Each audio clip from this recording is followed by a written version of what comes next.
The story you are about to hear is true. Only the names have been changed to protect the innocent.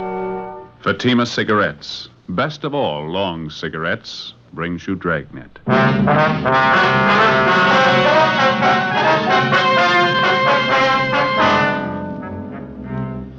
You're a detective sergeant. You're assigned to homicide detail. A wealthy society woman in your city vanishes. 2 months pass before her disappearance is reported to the police. There's suspicion of foul play. Your job? Investigate. Webster's Dictionary. Definition of the word compare. Compare. Examine for purpose of discovering resemblance or difference. Now, let's compare Fatima with any other king-size cigarette. The resemblance. Fatimas are the same length as other king-size cigarettes, 85 millimeters. Fatima has the same circumference, 1 1/64 inches around. And Fatima filters the smoke exactly the same long distance as other king-size cigarettes. The difference. In Fatima, the difference is quality. You see, Fatima contains the finest domestic and Turkish tobaccos superbly blended to make Fatima extra mild. You get all the advantages of extra length plus Fatima quality, which no other king-size cigarette has. So compare Fatima yourself. Your first puff will tell you... Ah, that's different. Yes, in Fatima, the difference is quality. Buy Fatima. Best of all long cigarettes.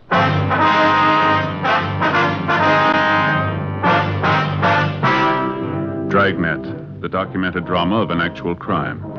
For the next 30 minutes, in cooperation with the Los Angeles Police Department, you will travel step by step on the side of the law through an actual case transcribed from official police files. From beginning to end, from crime to punishment, Dragnet is the story of your police force in action. It was Monday, February 8th. It was foggy in Los Angeles. We were working the day watch out of homicide detail. My partner's Ben Romero. The boss is Thad Brown, chief of detectives. My name's Friday. We were on the way out from the office, and it was 11:23 a.m. when we got to the 9th floor of the medical dental building, room 912. Dr. Marston? Yes, what is it? Police officers, doctor. Like to talk to you. Oh, yes. I'm sorry. Daydreaming, I guess. I didn't hear you come in. Well, my name's Friday, doctor. This is my partner, Sergeant Romero. How are you, doctor? How do you do, gentlemen? How do you, sir? It's about the missing persons report on your wife. You filed it yesterday. Yes, that's right, Sergeant. Certainly glad you came. I'd like to have this whole thing straightened out as quickly as possible. I want my wife back with me. Well, we'll do everything we can, doctor. There's a few things we'd like to have you straighten out for us, if you will. I thought I made it pretty clear in that report I filed yesterday. What is it you have a question about? I've got a copy of the report right here. Says your wife disappeared December 9th. That's a little over 2 months ago, doctor. Yes, that's correct. December 9th, Sunday night. We were out having dinner. We had a little argument, and Louise left. I didn't hear from her until the following Friday. That's when she wrote me the first letter. It was from New York. Well, weren't you a little alarmed to find out your wife had left you and gone east? Well, I wasn't too happy about it, but we'd had a few arguments before. Always figured it did both of us good if Louise got away for a little while. Mm-hmm. No, I wasn't particularly worried. She has friends in New York. Would you care for a cigarette? Not right No, now, thank you, doctor. Yeah? I've got a light for you. Thank you. I understand your wife didn't stay with her friends this trip, doctor. No, apparently she didn't. However, I wasn't too concerned. She wrote me letters twice a week, and then she wrote Stanley. That's our son. He's in military school. Louise wrote to him regularly, too. Mm-hmm. And the last letter you got from your wife was about 2 weeks ago. Yes, sir, exactly 2 weeks ago. Had the same postmark on it, New York. Well, have you any idea at all where she was staying back there? That's a strange part of it, Sergeant. Louise didn't put a return address on any of the letters. Mm-hmm. I inquired of some of our friends back there, but none of them had seen her. Well, I suppose she was staying at a hotel. I don't know which one, though. Well, about those letters, doctor, now you're sure that they're in your wife's handwriting. You don't think they could be forgeries, do you? It's possible, but I don't think so, Sergeant. I know my wife's handwriting. Mm-hmm. Do you have all the letters with you, sir? Yes, I'll have my secretary get them before you leave. She's out to lunch now. Right, Oh, fine. excuse me, please. Go right ahead. Yes, Dr. Marston. For Miss Taylor. Oh, yes, I'm glad you reminded me. Thank you. sorry, officers. There's a denture I have to have ready for one of my patients by this afternoon. Would you mind if I go ahead and work on it while we talk here? No, it's perfectly all right, Doctor. You go right ahead. Would you mind stepping in the lab back here? All right, fine. Go ahead, man. I'm sorry to interrupt everything like this. I do have to have this denture ready, though. We understand, sir. Doctor, you say the night your wife Louise disappeared, the two of you had an argument? Yes, that's correct. Mm-hmm. We were having dinner out at our country club, and I guess Louise had too many cocktails. She gets in a nasty mood when she drinks too much. I asked her to stop drinking. She flared up and walked out of the place. Mm-hmm. Did anyone besides yourself see her leave? Oh, yes, 2 or 3 couples, friends of ours. When I found out Louise had gone off to New York, I thought, well, it was her way of teaching me a lesson. I wasn't too disturbed about it until the letters stopped coming. Well, how about your son, Stanley? Do you know if he's still getting the letters from his mother? No, he's not. I telephoned him up at his school. He stopped getting letters about the same time I did. Let's see, where did I put that casting ring? Oh, yes, here we are.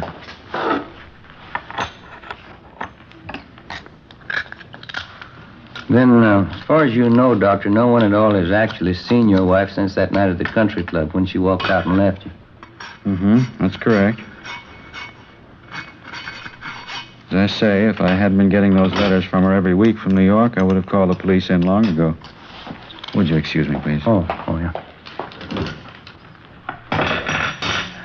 Quite a bit of oxide in this gold crown I've cast here. A little bit of acid should take care of that. Mm-hmm. Well, what's your theory on all this, Doctor? Your wife leaves suddenly and she goes to New York. She corresponds with you and your son, and then her letters stop coming. What do you think might have happened? Well, frankly, Sergeant, the whole thing's a terrible family mix-up. Get this crown here out of the acid. Uh-huh. Well, how do you mean, Doctor, a family mix-up? Well, just that. There's only one reason for Louise disappearing the way she has. Money. Money and that stepfather of hers.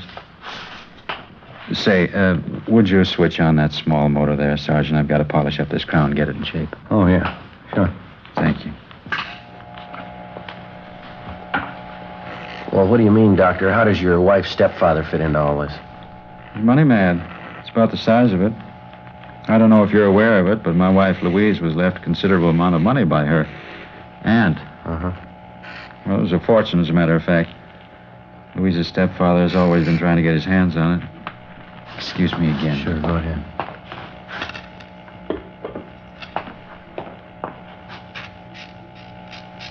Well, and you think your wife's stepfather is responsible for her disappearance, is that right? Oh, I'm not making any direct accusations, Sergeant.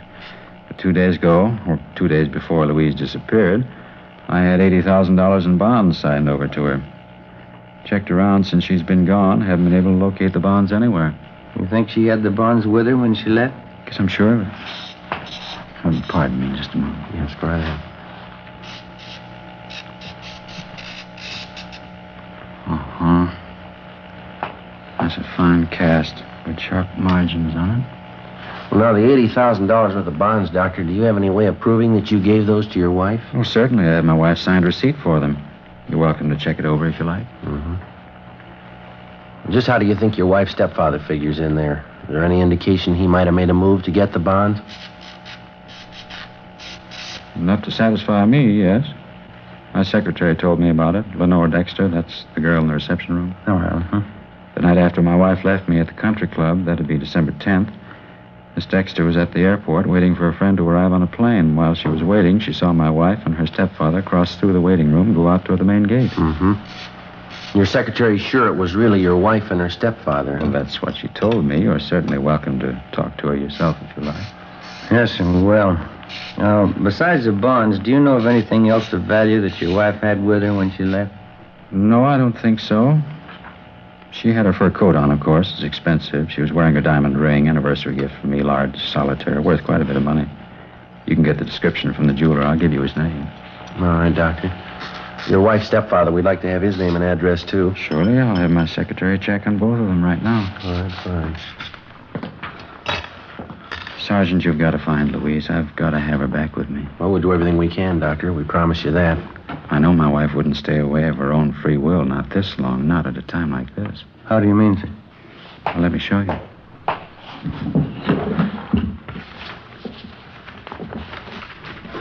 Here it is. This is the final drawing the architect made for us. What do you think of it? Oh, it's very nice. Yeah, it certainly is. It's got to be our own building.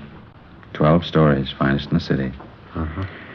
Robert A. Marston building for professional men. Louise and I have looked forward to it for a long time. I understand. We settled on the final plans a week before she disappeared. Contractors will start construction in a few weeks now. There's supposed to be a great day in our lives. Laying the cornerstone. Yes, sir, I understand. Great day. Robert A. Marston building. It's a funny thing, isn't it, officers? How's that? Nothing's very great unless there's somebody to share it with. Before we left the office of Dr. Robert Marston, we talked with his secretary, Miss Lenore Dexter. She confirmed the doctor's statement that on the night after Louise Marston had disappeared from the country club, she had seen both Mrs. Marston and her stepfather at the city's international airport. She said she did not follow them. She had no idea of their destination. Dr. Marston gave us the letters his wife had written him during her absence and also his wife's signed receipt for the $80,000 worth of bonds. Each of the letters was postmarked New York, and the dates on them ranged from December 15th to March 24th. Well, Ben and I drove back to the office and put in a call to the home of the missing woman's stepfather, a Mr. William House. Then we went down the hall to the office of Don Meyer, our handwriting expert. We gave him the letters, which supposedly had been written by Mrs. Marston from New York, along with a signed receipt for the bonds and various other exemplars of her handwriting, which we had obtained from her bank. 2:50 p.m., the missing woman's stepfather, William House, arrived at the office. He was a tall, graying man, dignified, well-dressed. It's about time the police started looking into this thing. How long does a person have to be missing before there's an investigation? The missing report was only filed yesterday, Mr. House. If you knew your stepdaughter was gone, why didn't you report it? I've had private detectives working on this for a month. Had them checking everything about the case. How much luck have they had? Frankly, not much. But I still got them working on it. Well, getting back to what we have on hand, Mr. House, how about this statement of Dr. Marston's secretary? She says that she saw you with Mrs. Marston at the international airport the night after she disappeared. It's a lie. I haven't been near that airport in 6 months. It's a lie, and I can prove it. I don't know what Marston's up to, but he isn't going to get away with it. What do you mean by that, sir? I think he's murdered Louise. I think he killed her and buried her somewhere. That's my honest opinion. You sound sure of it. I am sure of it. I knew Marston for what he was the day I met him. He's a fortune hunter, pure and simple. He's after Louise's money, and nothing's going to stop him. Nothing has stopped him. Well, I was under the impression that Dr. Marston was wealthy before he married your stepdaughter. Isn't that right, sir? Certainly not. He was just another poor dentist with a lot of big ideas. All this talk about putting up a building, naming it after himself. Why, Louise fought him on that constantly. He's some kind of crazy egotist. Well, what about the $80,000 in bonds he says he signed over to Mrs. Marston? If he told you that, he's a bigger liar than I thought. Well, he gave us a receipt for the bonds. It was signed by his wife. Can you account for that? Frankly, no.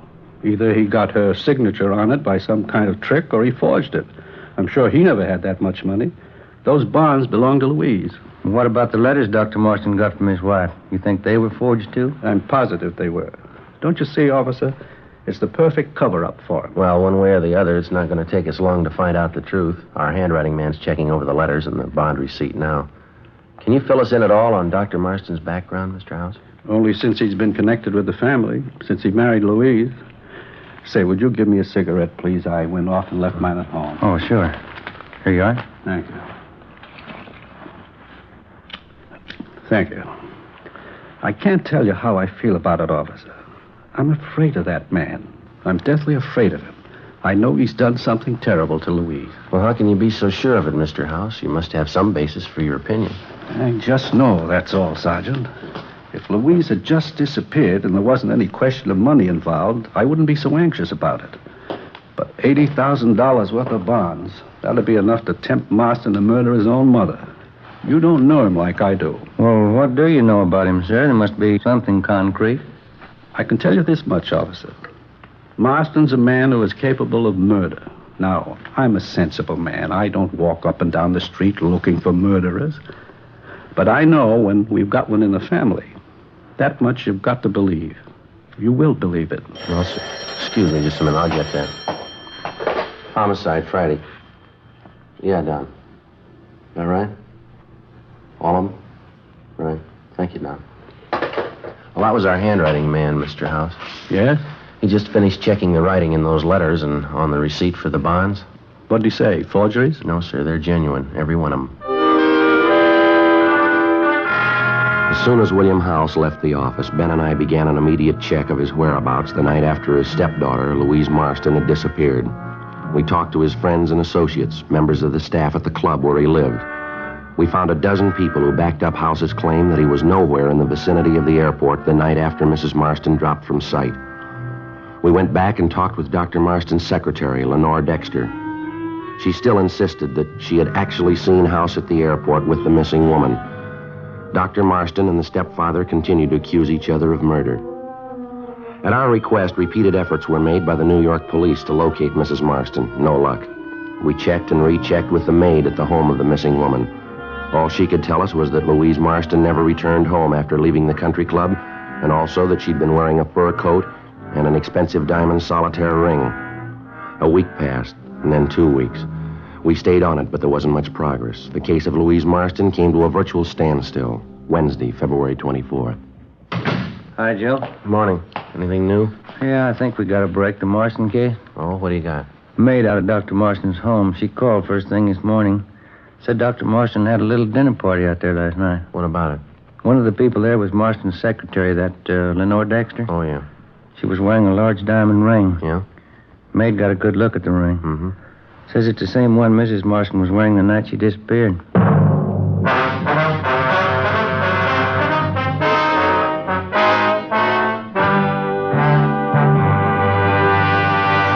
You are listening to Dragnet, authentic cases from official police files. Now, let's look at our Fatima files. Listed under B. Borden, Mrs. Clay Borden of Palm Springs in San Francisco. She says, Pleasing, distinctive, and really extra mild. That's the way I'd describe Fatima. It's definitely the best long cigarette. friends, more smokers now insist on Fatima than ever before. Because in Fatima, the difference is quality. Quality of tobaccos. The finest domestic and Turkish varieties, extra mild, superbly blended, to give you a much different, much better flavor and aroma. Quality of manufacture. Smooth, round, perfect cigarettes. Rolled in the finest paper money can buy. Manufactured in the newest and most modern of all cigarette factories. Quality, even to the appearance of the bright, clean gold and yellow package. Remember, Fatima gives you all the advantages of extra length, plus Fatima quality, which no other king-size cigarette has. So if you smoke a king-size cigarette, compare Fatima. You'll find they now cost the same.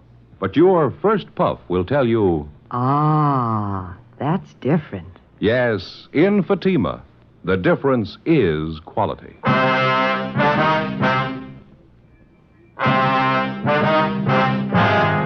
Wednesday, February 24th, 9:15 a.m. Ben and I drove out to the home of Dr. Robert Marston and talked to the maid.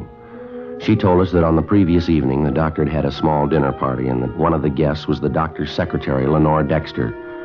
The maid told us that she'd gotten a close look at the diamond ring that Miss Dexter was wearing and that she was sure it was the same ring that the doctor's wife, Louise Marston, had been wearing the night she disappeared. 10:20 a.m. We left the Marston house and headed downtown to the doctor's office in the medical dental building. The office was closed and locked. We got back in the car and drove out Sunset Boulevard to Lenore Dexter's home address. We found the secretary having breakfast alone in her two-room apartment. She explained that on Wednesdays, the doctor never opened his office before noon. We questioned her about the dinner party at the doctor's home the night before. We asked her about the diamond ring that she wore at the party. She became confused and hesitant. Well, what about it, Miss Dexter? Was that your diamond ring you were wearing at the dinner party? No, Sergeant, it wasn't. I guess it belongs to Dr. Marston, either him or his wife. Well, did he give it to you as a present? No. You see, I guess the doctor had a few cocktails before dinner. Maybe one too many. He went upstairs and came down with the ring. He insisted I wear it. He was very insistent. Uh-huh. I didn't want to make a scene, so I put the ring on. I gave it back to the doctor just before we left the house. My boyfriend was with me at the party. We had a terrible argument over it. He's very jealous.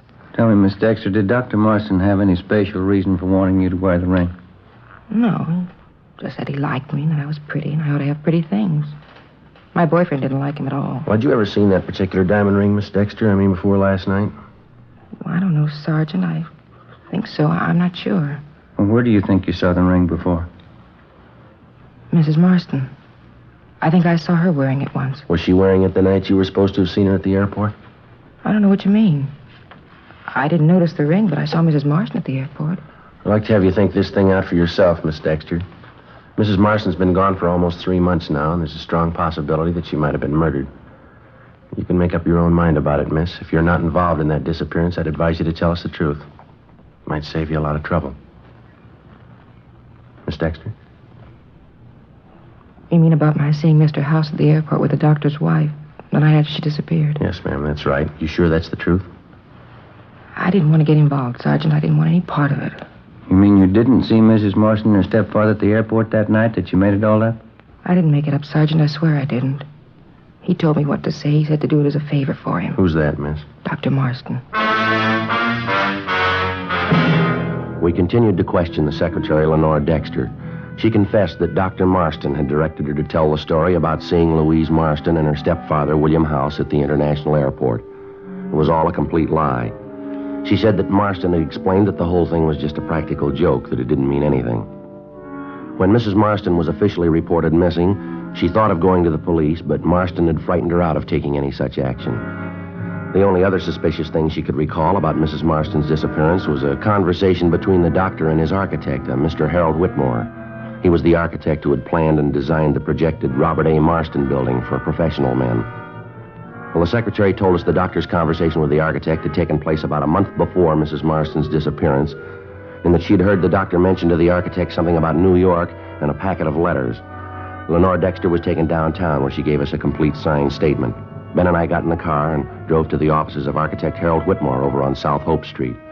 He was a tall, florid-faced man, very cooperative. Yeah, I remember that conversation with Dr. Marston. He gave me a bunch of letters, at least a couple of dozen anyway. They were addressed to the doctor and his little boy Stanley. What do you want you to do with the letters, Mr. Whitmore? He asked me if I had any friends in New York, and I said I did. Then he said he was playing some kind of practical joke on his wife and son. He gave me the letters and asked me if I'd send them to a friend in New York and have him mail them back one at a time. You agreed to do that? Yeah, that's right. The letters were all sealed and stamped, all in order, the way they were supposed to be mailed. I just sent them back to this friend of mine, Bob Rogers, in New York. Forgot all about it. Mm-hmm. Mr. Whitmore, how long have you known Dr. Marston? Very long? No, not too long, only in a business way. He wants to put up this office building of his, and I'm handling the job for him. He's sure nuts on the subject. Can't wait till we start construction on the job. I think his life depended on it. You know much about his personal life? Where'd you first meet him? Let's see, I think it was around October of last year. He and Mrs. Marston were building a summer place down at Malibu, and I helped out with the plans. The doctor was always hanging around there, helping out with the work whenever he could. Uh-huh. And that's the only previous contact that you had with him, huh? And that's about all, yeah, building the beach house. Dr. Marston thought he had some new ideas about building a new type basement in the place. That's so? Yeah, not a bad job on a cellar for an amateur. Used enough cement on it to sink a battleship. Now, just a second, Mr. Whitmore. Did Dr. Marston cement in the basement while the house was being built? Is that... No, about a couple of months later, around the middle of December, I think. Do you remember the date exactly, when he did the cement work? Not exactly. About the 12th or 13th of December, I think. Mm-hmm. Yeah, right after his wife disappeared. Wednesday, February 24th, 1:30 p.m. Ben and I picked up Dr. Robert Marston and brought him downtown to the office. We questioned him for an hour and informed him of the evidence against him. Despite the statement of architect Harold Whitmore, the doctor insisted he was innocent of any crime connected with the disappearance of his wife. We contacted the New York Police Department and asked them to check on architect Whitmore's friend, Robert E. Rogers. A special detail of men was dispatched to the summer home at Malibu to see what they could find. Half an hour later, Dr. Robert Marston was placed in a car, and Ben and I drove him to the Malibu home. We continued questioning him during the drive, but he refused to make a statement of any kind. On our arrival at the beach cottage, we found Marston's young son, Stanley, together with the maid and the family butler. We took Dr. Marston downstairs to the basement. The men had a large section of the cement flooring ripped up. They were digging. In the room up above, we could hear young Stanley Marston playing on a toy harmonica.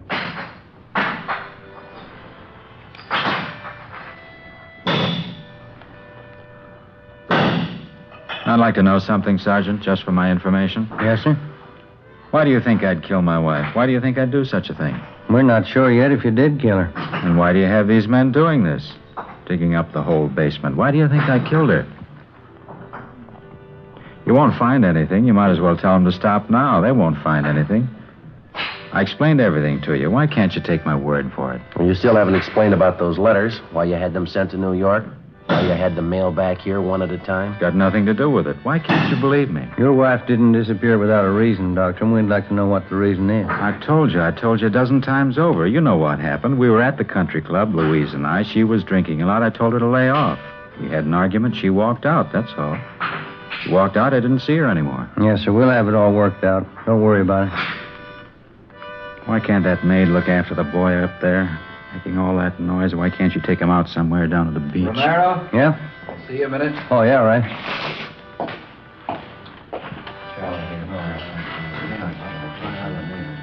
Sergeant, what do you want me to say? What's that? They've found her. You know that. Louise, right where I buried her. What do you want me to say? Well, that's up to you. Guess you wouldn't understand, would you, Sergeant? The only thing I ever wanted in my life. She wouldn't let me have it. The building. Robert A. Marston building. For professional men. You mean your wife wouldn't give you the money for it? That's why you quarreled, is that it? I tried to tell her. It was one fight after another. She didn't know how much it meant to me. And that's why you killed her, huh? I followed her outside the country club that night. Drove her to my office. She was pretty drunk. Mm-hmm. We pretended she was on a trip to New York. I had her write the letters. Had her sign the receipt for the bonds. Wasn't hard to do. How'd you kill her? Put my hands around her throat. Didn't stop until she was dead. Joe? Yeah, man. They found her. You ready to go, Doctor? All right. It was a dream of a lifetime, Sergeant. I almost had it. The Robert A. Marston building. Finest in the city. Yeah. You want to come upstairs, Doctor? We'll get your coat. You'll try to understand, won't you? I wanted something that'd last. My own building. My name on it. Something you'd remember. Yeah. That's the reason I killed Louise. She didn't want me to have it. My own building. Something that would last. Make the people remember. Well, you made it, Doctor. Why worry? What? You don't need a building. I'll remember you.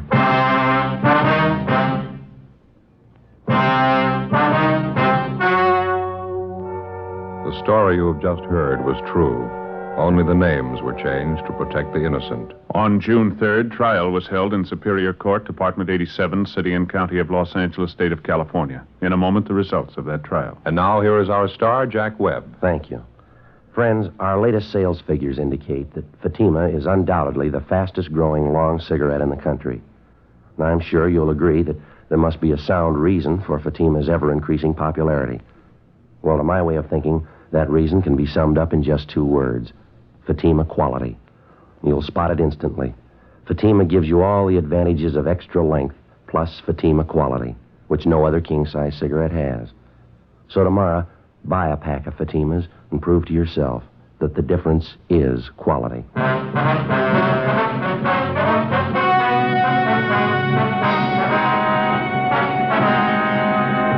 Robert Alexander Marston was charged with murder in the first degree. 10 days after his trial opened in Superior Court, the suspect took his own life in his jail cell by hanging.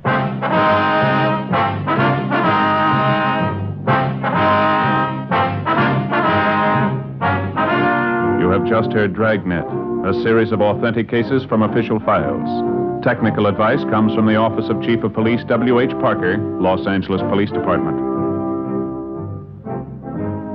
Fatima Cigarettes, best of all long cigarettes, has brought you Dragnet, transcribed from Los Angeles.